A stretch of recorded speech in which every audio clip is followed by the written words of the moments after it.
২০২৬ সাল হতে যাচ্ছে বাংলাদেশের প্রতিরক্ষা ব্যবস্থার ইতিহাসে এক অভূতপূর্ব এবং স্মরণীয় মাইলফলক। দীর্ঘদিনের সামরিক নির্ভরশীলতা, প্রযুক্তিগত সীমাবদ্ধতা ও আঞ্চলিক চাপ কাটিয়ে বাংলাদেশ এখন এমন এক আধুনিক প্রতিরক্ষা কাঠামোর দিকে অগ্রসর হচ্ছে যা দেশটিকে দক্ষিণ এশিয়ায় একটি শক্তিশালী ও আত্মনির্ভরশীল সামরিক শক্তি হিসেবে প্রতিষ্ঠিত করবে।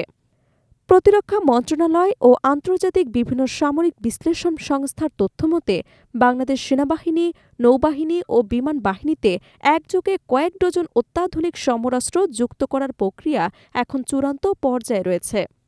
বিশেষ করে ৩টি ভিন্ন ভ্যারিয়েন্টের যুদ্ধবিমান ক্রয়ের চুক্তি সম্পন্ন হওয়ায় বাংলাদেশ আকাশ প্রতিরক্ষায় এক নতুন যুগে প্রবেশ করতে যাচ্ছে, যা আকাশপথে সার্বভৌমত্ব রক্ষায় কৌশলগতভাবে বড় পরিবর্তন আনবে। বিমানবাহিনীর সক্ষমতা বাড়াতে চীন এবং তুরস্কর সঙ্গে ইতোমধ্যে বড় পরিসরের প্রতিরক্ষা চুক্তি বাস্তবায়ন শুরু হয়েছে এবং সামরিক সূত্রের তথ্য অনুযায়ী ২০২৬ সালের মধ্যেই ৪.৫ প্রজন্মের মাল্টিরোল ফাইটার জেট বাংলাদেশ বিমান বাহিনীতে যুক্ত হতে পারে বলে ধারণা করা হচ্ছে। এসব যুদ্ধবিমানের সঙ্গে যুক্ত উন্নত এয়ার টু এয়ার ক্ষেপণাস্ত্র আকাশযুদ্ধে তাৎক্ষণিক প্রতিরোধ এবং প্রতিপক্ষের সক্ষমতা নস্যাৎ করার ক্ষেত্রে গুরুত্বপূর্ণ ভূমিকা রাখবে বলে বিশ্লেষকরা মনে করছেন। নৌবাহিনীর আধুনিকায়নে একই সময়ে বড় ধরনের পরিবর্তন আসছে, যেখানে ব্রিটেন এবং দক্ষিণ কোরিয়ার সঙ্গে করা চুক্তির আওতায় অত্যাধুনিক যুদ্ধজাহাজ ও সাবমেরিন যুক্ত করার পরিকল্পনা বাস্তবায়ন হচ্ছে। আধুনিক সোনার এবং টর্পেডো সিস্টেমে সজ্জিত এসব সাবমেরিন বঙ্গোপসাগরে বাংলাদেশের সামুদ্রিক নিরাপত্তা ও কৌশলগত নিয়ন্ত্রণ আরও জোরদার করবে। আন্তর্জাতিক সমর বিশ্লেষকদের মতে শক্তিশালী নৌবাহিনী কেবল সমুদ্র সুরক্ষাই নয়, বৈশ্বিক কূটনীতিতেও একটি দেশের অবস্থান সুদৃঢ় করে। একই সঙ্গে ড্রোন প্রযুক্তিতে বাংলাদেশ তুরস্কের সঙ্গে অংশীদারিত্বের মাধ্যমে দ্রুত এগিয়ে যাচ্ছে।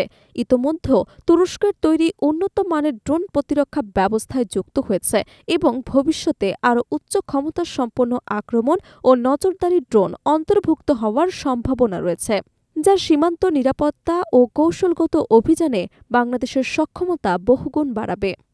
স্থলবাহিনীর ক্ষেত্রেও সবচেয়ে বড় পরিবর্তন আসছে নিজস্ব প্রযুক্তি এবং উৎপাদন ক্ষমতায়। তুরস্ক এবং চীনের সঙ্গে প্রযুক্তি হস্তান্তর চুক্তির ফলে বাংলাদেশ ধীরে ধীরে কেবল আমদানিকারকই নয়, বরং প্রতিরক্ষা সরঞ্জাম উৎপাদনকারী দেশ হিসেবেও আত্মপ্রকাশ করছে। নিজস্ব কারখানায় ট্যাঙ্ক, আর্টিলারি এবং রকেট সিস্টেম তৈরির কাজ চলমান রয়েছে, যা ভবিষ্যতে সামরিক আত্মনির্ভরশীলতা আরও দৃঢ় করবে।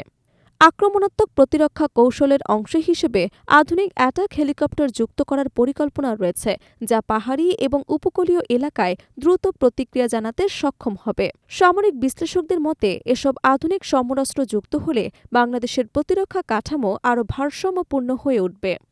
আন্তর্জাতিক সামরিক শক্তি সূচকে বাংলাদেশের অবস্থান বর্তমানে মধ্যম পর্যায়ে থাকলেও ২০২৬ সালের এই বৃহৎ প্রকল্পগুলো সফলভাবে বাস্তবায়িত হলে বৈশ্বিক পরিসরে দেশের অবস্থান আরও শক্তিশালী হবে বলে ধারণা করা হচ্ছে।